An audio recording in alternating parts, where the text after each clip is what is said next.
All right. We also have the Freedom frame, which is a 19X.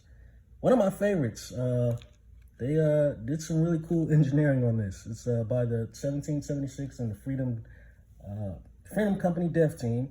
They basically took out this top pin and the locking block functions as that, and they took off the tabs in the back and also in the middle, extended the beaver tail, and it's also OEM Magwell compatible, but I just threw my charm on there because it looks really cool.